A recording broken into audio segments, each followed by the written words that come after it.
للہ والصلاة والسلام علی رسول اللہ وعلی آلہ واصحابہ اجمعین۔ اعوذ باللہ من الشیطان الرجیم، بسم اللہ الرحمن الرحیم۔ ادع الی سبیل ربک بالحکمہ والموعظۃ الحسنہ وجادلہم باللتی ہی احسن۔ محترم بھائیو، ایک بہت ہی اہم موضوع پہ مجھے آج آپ بھائیوں سے مخاطب ہونے کا موقع ملا ہے کہ رسول اکرم صلی اللہ علیہ وسلم کی دعوت کا اسلوب کیا تھا، طریقہ کار کیا تھا، آپ کا انداز کیسا تھا، آپ صلی اللہ علیہ وسلم کی دعوت کے لیے کوششیں کیسی تھی، آپ کی دعوت کن لوگوں کے لیے تھی۔ آپ صلی اللہ علیہ وسلم نے دعوت اللہ کے ذریعے معاشرے میں کیسا رنگ قائم کیا تھا اور کیسی تبدیلیاں پیدا کی تھی۔ آج یہ سب کچھ ہمارے لیے اس اعتبار سے سمجھنا ضروری ہے کہ آج ہماری دعوت بہت محدود ہو گئی ہے، چند لوگوں تک، چند موضوعات تک، چند آبادیوں تک، ہم ذہن لوگوں تک اور چند موضوعات تک۔ تو میں آپ کے سامنے یہ واضح کروں گا کہ آپ صلی اللہ علیہ وسلم کس قسم کے معاشرے میں مبعوث ہوئے تھے اور آپ نے اس معاشرے کا رنگ کیسے بدلا تھا۔ آپ دن کو دعوت دیا کرتے تھے یا رات کو دعوت دیا کرتے تھے؟ آپ کا انداز کیا تھا؟ آپ نے دعوت کا کوئی خاص وقت مقرر کر رکھا تھا یا ہمہ وقت لوگوں کو حق اور سچ بتلانے کے لیے آپ مستعد اور تیار رہتے تھے؟ اگر ہمارے سامنے ہمارے پیغمبر صلی اللہ علیہ وسلم کا اسوہ آ جائے، پوری تصویر آپ کے داعیانہ پن کی آ جائے اور ہم اس کو اختیار کر لیں، چونکہ ہم امت دعوت ہیں اور دعوت کا کام کرنا صرف ہمارے عالموں کی ذمہ داری نہیں ہے، ہمارے خطیبوں کی ذمہ داری نہیں ہے، ہم سب کی ذمہ داری ہے۔ مردوں کی بھی ذمہ داری ہے، عورتوں کی بھی ذمہ داری ہے، بڑوں کی بھی، چھوٹوں کی بھی، امیروں کی بھی، غریبوں کی بھی۔ جس نے لا الہ الا اللہ کہہ دیا وہ اس امت کا حصہ بن گیا۔ اب اس کا یہ فرض ہے، اس پہ واجب ہے کہ وہ اسلام کے پیغام کو آگے پہنچانے کا فریضہ ادا کرے اور اس مشن پہ اپنا کردار ادا کرے۔ اللہ تبارک و تعالیٰ اس میں ہمیں اپنی کمزوریوں کی اصلاح کرنے کی توفیق عطا فرمائے۔ تو اللہ تبارک و تعالیٰ نے فرمایا ادع الی سبیل ربک بالحکمہ، اے میرے پیغمبر آپ نے اللہ کے راستے کی طرف دعوت دے دی ہے، لیکن دعوت کا انداز بڑا پر حکمت ہونا چاہیے، حکمت سے خالی نہیں ہونا چاہیے، جذباتی انداز نہیں ہونا چاہیے، انداز میں چڑچڑا پن نہیں ہونا چاہیے، غصے سے بھرا ہوا انداز نہیں ہونا چاہیے، تعصب سے لبریز انداز نہیں ہونا چاہیے، بلکہ پر حکمت انداز ہونا چاہیے۔ والموعظۃ الحسنہ، اور اے میرے پیغمبر آپ نے جو لب و لہجہ اختیار کرنا ہے تو وہ حسن گفتار کا اختیار کرنا ہے۔ آپ کے الفاظ میں، آپ کے کلام میں آپ کے خطاب میں محبت ہونی چاہیے، چاشتی ہونی چاہیے، اپنائیت ہونی چاہیے، ہمدردی ہونی چاہیے، یہ جذبہ ہونا چاہیے کہ میں نے سب کو گورے رنگ کے ہیں یا کالے رنگ کے ہیں، اپنے ہیں یا بیگانے ہیں، سب کو نار جہنم سے بچانا ہے اور جنت کی راہ پہ لگانا ہے۔ اس کے لیے آپ کو حسن گفتار کا مظاہرہ بھی کرنا ہے اور بہترین خوبصورت واز کا راستہ اختیار کرنا ہے۔ وَجَادِلْهُمْ بِالَّتِي هِيَ أَحْسَنُ، اور اگر کہیں بحث مباحثہ کا معاملہ آ جائے اور حالات میں واقعات میں تلخی آ جائے، درستی آ جائے، کڑوا پن آ جائے، مساہمت آ جائے، تو اے میرے پیغمبر آپ کے لیے تعلیم یہ ہے کہ آپ نے اس موقع پر بھی بہت خوبصورت انداز اختیار کرنا ہے۔ دوسری جگہ فرمایا خذ العفو، اے پیغمبر آپ کو ہم نے داعی مقرر کیا ہے، مبلغ مقرر کیا ہے، آسمانوں کا نمائندہ مقرر کیا ہے، اپنا نبی اور مبلغ مقرر کیا ہے، اور آپ کے لیے تعلیم یہ ہے خذ العفو، آپ نے جب بھی آگے سے کوئی مزاحمت آئے، کوئی رکاوٹ آئے، کوئی عداوت آئے، کوئی دشمنی آئے، کوئی حسد آئے، کوئی خاندانی عصبیت آئے، کوئی چودراہٹ آئے، تو آپ نے کیا کرنا ہے؟ خذ العفو، آپ نے لوگوں کی تلخیوں کو اور ان کی درستیوں کو، ان کی عداوتوں کو، ان کی مزاحمتوں کو اور ان کی طرف ہونے والے مجرمانہ حملوں کو آپ نے ان کی پرواہ نہیں کرنی، بس آپ نے معاف کر کے آگے بڑھتے جانا ہے۔ بھئی جو کچھ تم نے کر لیا میں اپنے رب کی رضا کے لیے معاف کرتا ہوں، میں تو اس کا نمائندہ ہوں، رب العالمین کا ہوں، اس نے مجھے رحمت للعالمین بنا کے بھیجا ہے، میں نے عدلے کا بدلہ نہیں دینا، میں نے اینٹ کا جواب پتھر سے نہیں دینا، میں نے ہر قسم کی عداوت و دشمنیوں کو معاف کرتے جانا ہے۔ خذ العفو، اے پیغمبر ہر قسم کے حالات میں آپ نے معافی والے اسلوب کو، منہج کو اختیار کرنا ہے۔ وَأْمُرْ بِالْعُرْفِ، آپ نے نیکی کا حکم دینا ہے، بھلائی کی بات کرنی ہے، ایمان کی طرف لوگوں کو بلانا ہے، یقین محکم دلوں میں پیدا کرنا ہے۔ وَأْمُرْ بِالْعُرْفِ، آپ نے نیکی کا حکم دینا ہے۔ وَأَعْرِضْ عَنِ الْجَاهِلِينَ، اور جہالتوں سے آپ کا سامنا کرنا پڑے گا، آپ کو سامنا کرنا پڑے گا۔ آپ کے سامنے قدم قدم پہ بڑے بڑے ابو جہل آئیں گے، بڑی بڑی جہالتیں آئیں گی اور جاہلانہ پن آئے گا، تو آپ نے وَأَعْرِضْ عَنِ الْجَاهِلِينَ، آپ نے منزلوں تک پہنچنا ہے۔ منزل آپ کی اور آپ سے وابستہ لوگوں کی اللہ کی جنت ہے۔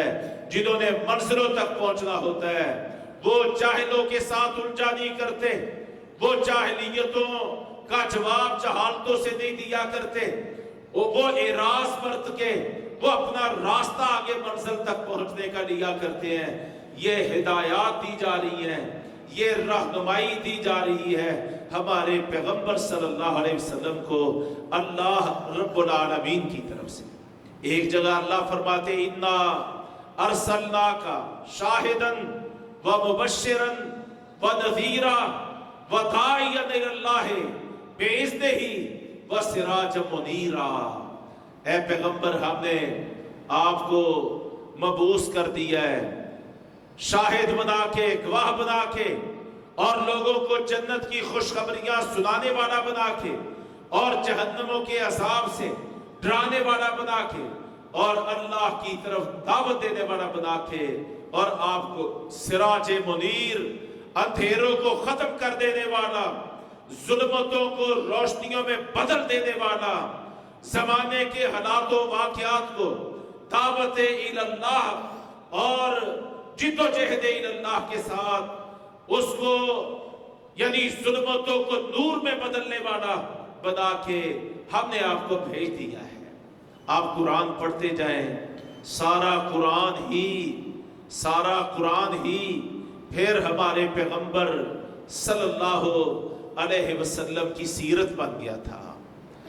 اماں جی عائشہ صدیقہ رضی اللہ عنہ نے اس کی گواہی پیش کی جب پوچھنے والوں نے پوچھا کہ ہمیں اللہ کے پیغمبر کے اخلاق کے بارے میں، آپ کے طور اطوار کے بارے میں، آپ کے طرز زندگی کے بارے میں تو ہمیں بتائیے۔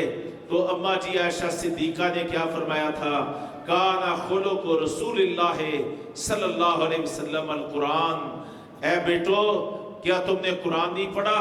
جو کچھ اللہ نے قرآن میں نازل کیا وہی سب کچھ ہمارے پیغمبر کی سیرت اور آپ کی زندگی اور آپ کے کردار میں شامل ہو گیا۔ تو بھائیوں، ساتھیوں، آپ اس کائنات میں اللہ تبارک و تعالیٰ کی طرف سے داعی اعظم تھے۔ آپ کن لوگوں میں مبعوث ہوئے؟ آپ کے اولی مخاطب کون تھے؟ جاہلیتوں سے بھرے ہوئے، تعصبات کی بیماریوں کے مریض، شراب نوش، جوا کھیلنے والے، سودی کاروبار کرنے والے، بڑے بڑے سنگ دل، اپنی پیاری بیٹیوں کو بس ایک جعلی شرم اور عار کی وجہ سے گڑھے زمین میں کھود کے زندہ دفن کر دینے والے، ہر روز کسی نہ کسی نئے بت کی پوجا کرنے والے، بت پرست اور تباہ و مات کے مارے ہوئے، غیر اللہ کے ساتھ اپنی امیدیں وابستہ کیے ہوئے، جن کا رہن سہن بھی اللہ کی نافرمانی پہ، جن کا رزق بھی حرام پہ، چوریوں کے دل دادا، ڈکیتیوں سے آراستہ، مار دھاڑ کے شوقین اور عدم برداشت سے دو چار، اگر کسی دوسرے قبیلے کی اونٹنی ان کے چشمے سے کنویں سے پانی پی لیتی، اس پہ جنگوں کی آگ بھڑکا دینے والے، اور ان کی اونٹنی نے ہمارے کنویں سے پانی کیوں پیا ہے، اسی بنیاد پہ جنگ اور لڑائی شروع کر دینے والے، اور یہ لڑائیاں پھر 300 سال تک لڑ جانے والے۔ ایسے لوگ تہذیب سے ناآشنا، تمدن سے ناواقف، اور ایک دوسرے کے حقوق کی بجائے اپنے حقوق کے لیے لڑنے والے، دوسرے کے حقوق کو غصب کرنے والے، ہر اعتبار سے گھٹیا قسم کے، عقائد کے اعتبار سے مریل قسم کے، تہذیب و ثقافت سے ناآشنا، معاشی اور معاشرتی طور پر انتہائی کھائیوں میں گرے ہوئے، ہر اعتبار سے ایسے لوگ تھے جو آپ کے اولی مخاطب تھے۔ آپ دیکھ لیں، پھر آپ کھڑے ہوئے ہیں، آپ نے جد و جہد کی ہے۔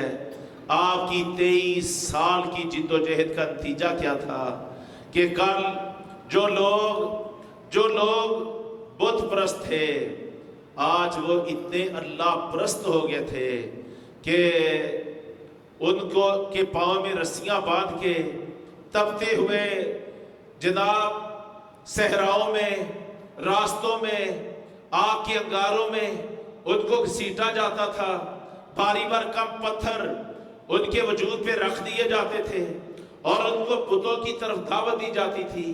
آج ان کی حقیقت یہ ہو گئی تھی، کل جو ہر روز ایک ایک بت کی پوجا کرتے تھے، آج ان کی حالت یہ ہو گئی کہ وہ پتھروں پہ گھسیٹے جانے، آگ پہ لٹائے جانے اور پاؤں میں رسیاں باندھے جانے اور ظلم و ستم کی آخری حد تک پہنچائے جانے کے باوجود بھی زبان سے ایک ہی بات کہتے تھے، اللہ احد، اللہ احد، اللہ احد، اللہ کے علاوہ کوئی معبود برحق نہیں ہے۔